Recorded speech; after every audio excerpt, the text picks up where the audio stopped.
So in today's episode, guys, we're going to mix up a couple things. We're going to mix up the largest free roaming elk east of the Mississippi, right here in Pennsylvania. And what are we going to mix that with? Nuclear power.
All right, guys, we are in Elk County, PA at Benezette, the elk capital of the East Coast.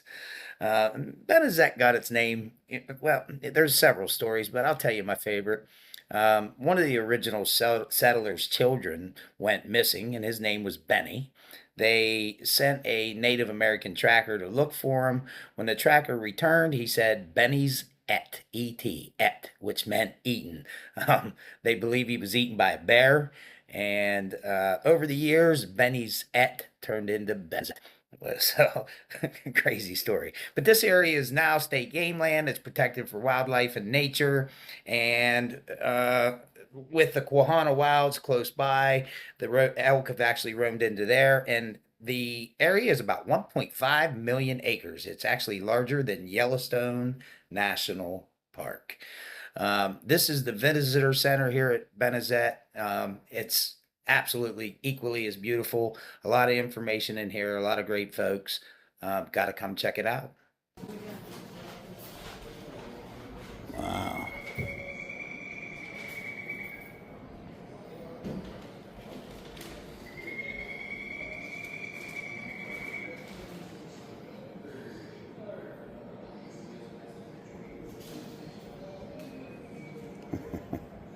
There's a weasel. Actually, a weasel-shaped fisher. So basically, the whole elk population was wiped out in the 1800s. And that's how we got them here today. And I'll tell you a little more about it when we get up to Winslow.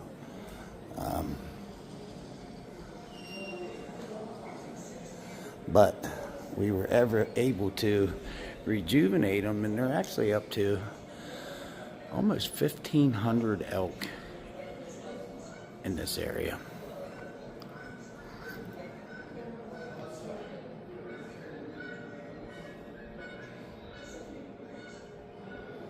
So we are actually in the rut season now, and it goes, I think, from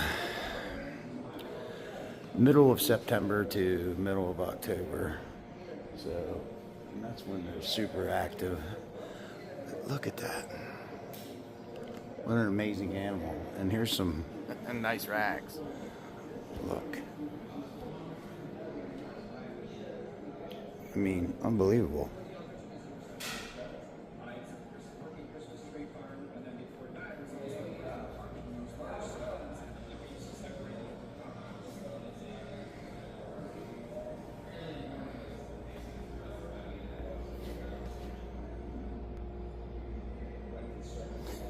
This is all interactive.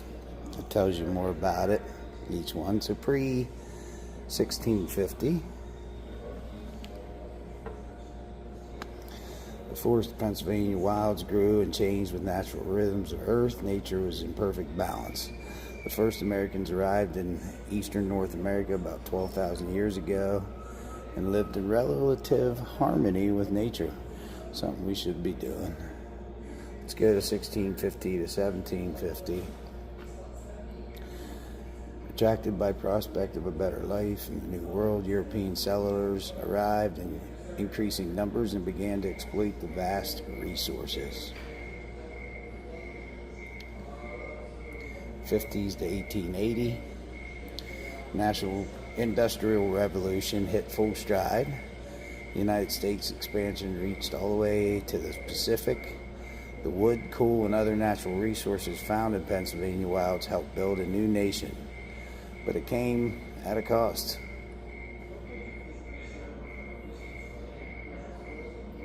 (1880 to 1910). So except for a few remote areas, the forests of Pennsylvania wilds were completely stripped of trees. The streams were polluted with mine acid and silt, and the wildlife had been marked, hunted to near extinction. It was the worst of times for natural resources.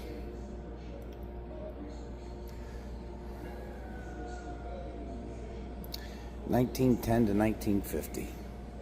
So a new vision for the future. Visionary Pennsylvanians led the way to begin to repair the damage to our ecosystem. Conservation organizations such as the Department of Conservation and Natural Resources, the Pennsylvania Game Commission, and the Pennsylvania Fish and Boat Commission have been established, and the Civilian Conservation Corps planted millions of trees to help regrow the forests. A mighty nation had been built using Pennsylvania's natural resources, and in 1941, our might be tested. And then we get to 1950 to 2010, an abundant habitat was created as our new forest began to grow, caused deer numbers to reach an all-time high. And in the post-war era, Pennsylvania state park system grew over 100 parks. The prosperous years following World War II left people with more free time. As a result, many people quickly began enjoying outdoor recreation in our parks, forests, and game lands. And that brings us up to today. Today, Pennsylvania is going green. Human impact on everything from clean air and water to the protection of forest and wildlife is important to conservationists today. Efforts include using wind and solar power as well as green methods of building, such as was used to build the Elk County Visitor Center that we're standing in right now.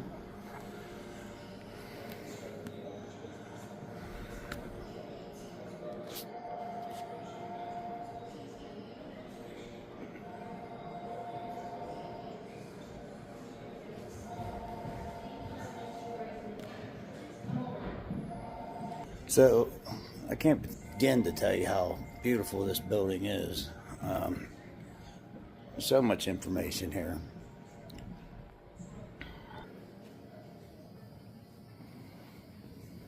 The eastern coyote, America's ultimate adapter. The Pilgrims never saw it. George Washington didn't either. The first recorded sighting of non-native Americans came in 1804. This Florida. Ugh. That guy right there. That guy right there. They got a lot of little skulls and stuff from the woods around here that they found, from river otter to gray wolf up top here.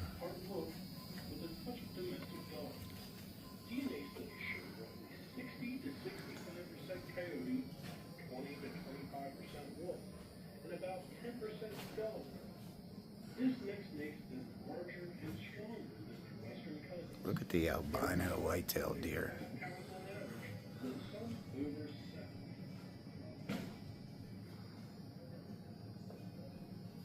They first appeared in the Northeast in the 1940s and spread widely by the 1970s. With blooms and cougars in the region, coyotes moving east faced There's a rat snake.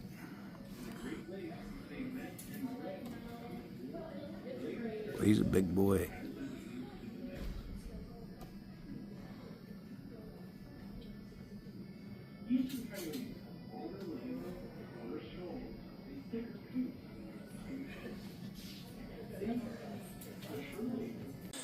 So we are at Winslow Hill viewing area, and this will tell you, this is stuff that people forget right here. It's wildlife. Don't don't sneak up on an elk, man. It will not pan out well for you. Matter of fact, you know, elk, tough animal. You know, most of their predators, like bear and mountain lion, they're actually, there's the bike, they're actually less than 1% of what takes them out. Just a tough animal, but absolutely beautiful here. Whether or not we see elk, it's a weird kind of day. I mean, it's warm, it's afternoon, and the best time is to be here early in the morning or late in the evening, if you want to stand a better chance. But I mean, obviously you can see them at any time of day, but get a look out here. Lots of open land, lots of place for them. I don't see anything yet, but we get down over this hill, we'll be able to get a good look. But again, so the Benezette itself is tied to the Pennsylvania elk, and it's just people come from all around to see. Again, they were driven into extinction somewhere around the 1800s due to hunting and habitat loss. But beginning in 1913, Pennsylvania Game Commission started successfully reintroducing the Rocky Mountain elk, and that's where they came from, the Rocky Mountains. Starting a herd that now is over 1,500 in central Pennsylvania. This place is known for the elk now, which is nice. The visitor center that we were at has many viewing areas besides this one, and I will show a map of the ones that are around here. But elk roam freely throughout native Pennsylvania range, but again, by the 1800s, the unregulated hunting, habitat loss from settlements and logging led to extinction. But once they were reintroduced, they've just been thriving here, absolutely thriving. Look how beautiful. I don't see not a soul, and I'm giving it a good look here. I got my binoculars just in case.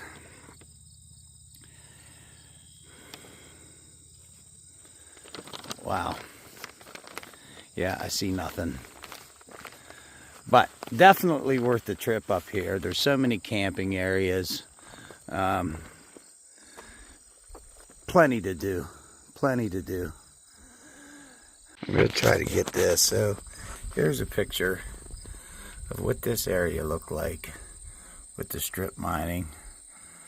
I hope you can see it. I know my shadow's blocking some of it, but that's before. And that's where we're at today. Same area. Wow.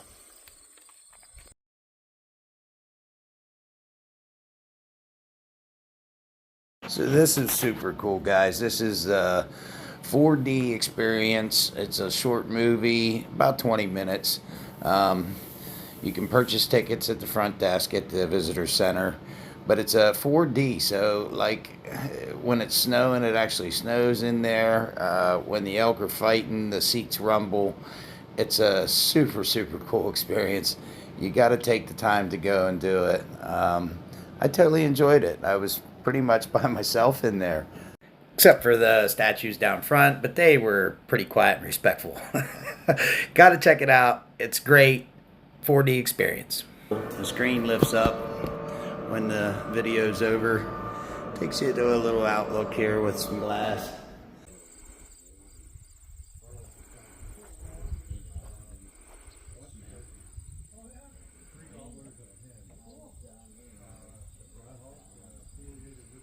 This is Dent Run.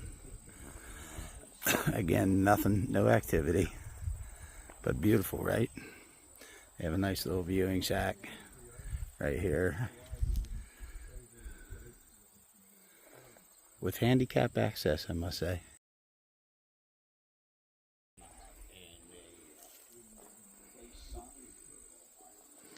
Nice little nature path coming up too here. It's beautiful.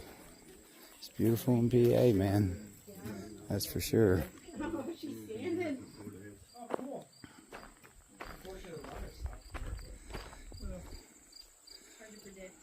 Boom. We seen one on the road.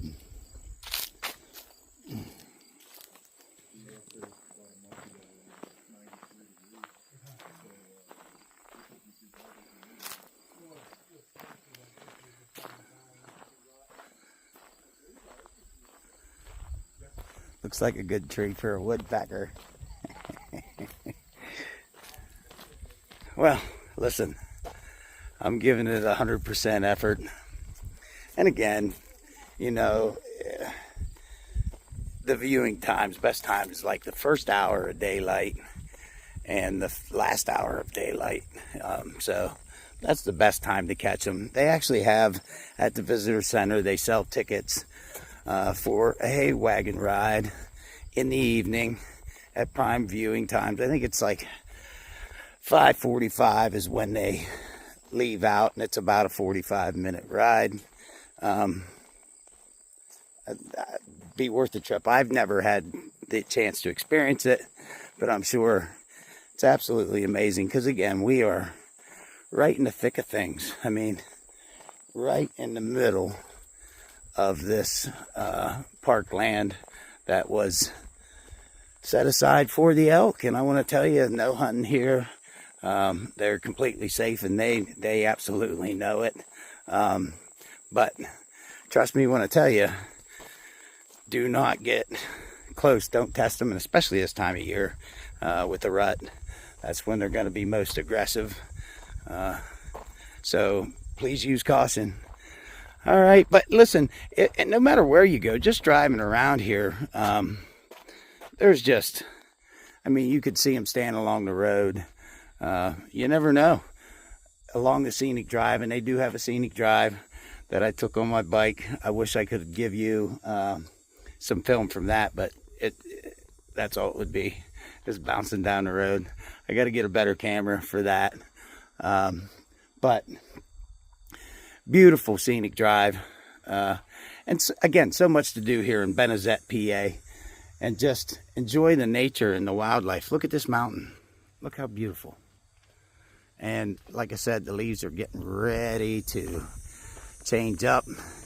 And it's going to get even prettier, if you can believe that. Pennsylvania. Love it. All right, guys. Well, I officially got my bike nice and dusty, dirty from all the gravel roads. But and totally enjoying this. Let's move on. So this is on our way to Dent Run, but just to give you an idea of how out in the middle of absolute nowhere we are. I'm seriously trying to find us some elk. But what a beautiful, beautiful scenery.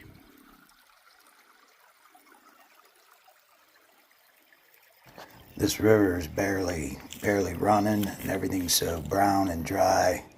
It's scary for fire.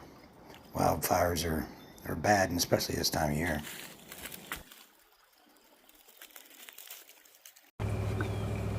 So if you get up early enough, this is what you stand a chance of seeing. It's pretty early in the morning, but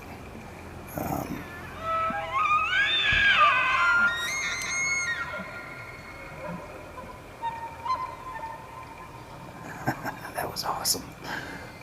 Yeah, there's another one close by. Get up early enough, this is what you stand seeing.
To hasten the day when fear of the atom will begin to disappear from the minds of people and the governments of the East and West, there are certain steps that can be taken now. I therefore make the following proposals. The governments principally involved, to the extent permitted by elementary prudence, to begin now and continue to make joint contributions from their stockpiles of normal uranium and fissionable materials to an international atomic energy agency. We would expect that such an agency would be set up under the aegis of the United Nations. So Eisenhower's speech was part of a carefully orchestrated media campaign called Operation Candor. And it was to enlighten the American public on the risk and hopes of a nuclear future. It was designed to shift public focus away from the military, a strategy Eisenhower referred to as psychological warfare. But both Operation Candor and Atoms for Peace were influenced by a January 1953 report from the State Department, which urged the United States government to practice less secrecy and more honesty, imagine that, toward the American people about the realities of the nuclear balance and the dangers of nuclear warfare. And that triggered Eisenhower to seek a new and different approach to the threat of nuclear war and international relations. So the goal was to reframe nuclear energy in the public eye, shifting its perception from a tool of mass destruction to one of scientific progress and peaceful uses.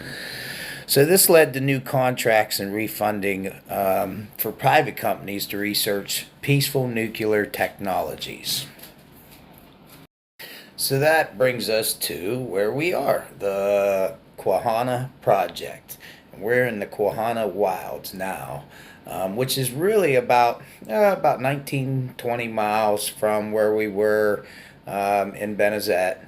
And actually, a lot of the elk from Benezette still are in this area now, have made it this far. So basically a secluded testing site. So in 1955, the Curtiss Wright Corporation, a major aircraft manufacturer, was awarded a contract to develop nuclear-powered jet engines for the U.S. Air Force. The company acquired 80 square miles of this state forest land in a remote area of central Pennsylvania to build a testing site, keeping the project secret and away from populated areas. So a nuclear reactor, concrete bunkers for testing jet engines, and a foam factory were built on the fenced-in site. The goal was to develop engines that would allow aircraft to remain airborne indefinitely without refueling. I mean, imagine that. The project was initially hailed as a source of jobs and prosperity for the Royal region, but these promises never fully materialized. The project's cancellation and legacy was pretty much happened by 1960.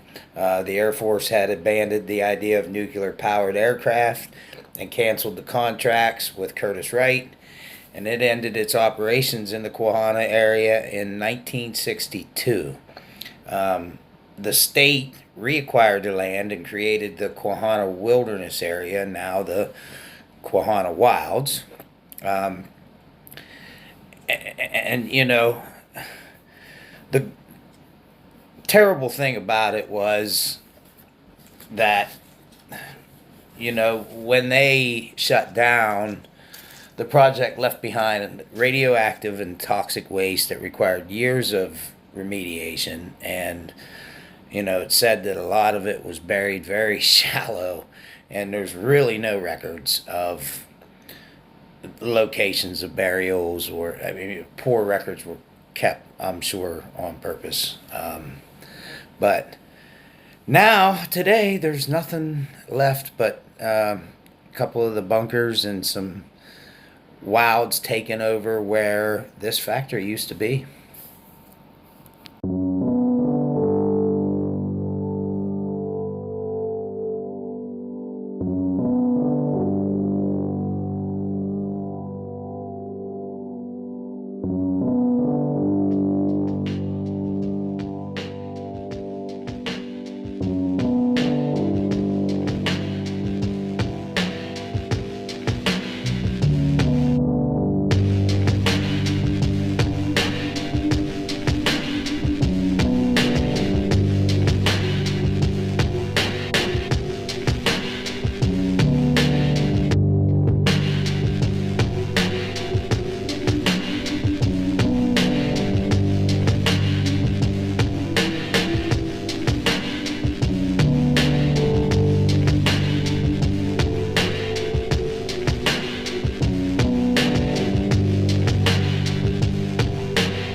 Alright, I guess we'll go check out the south bunker.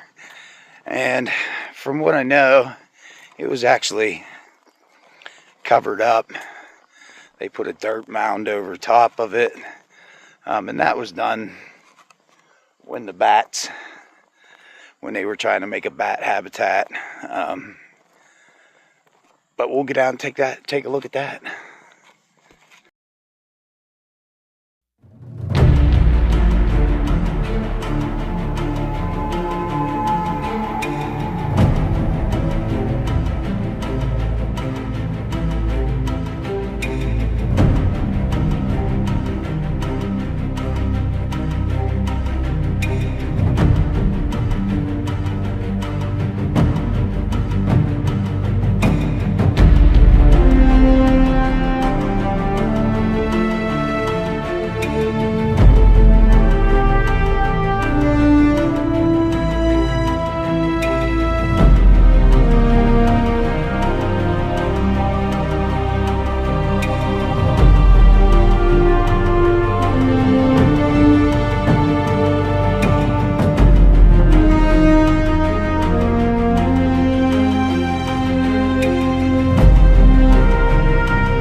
Joining me on another one, and if you watched it all the way to the end, thank you.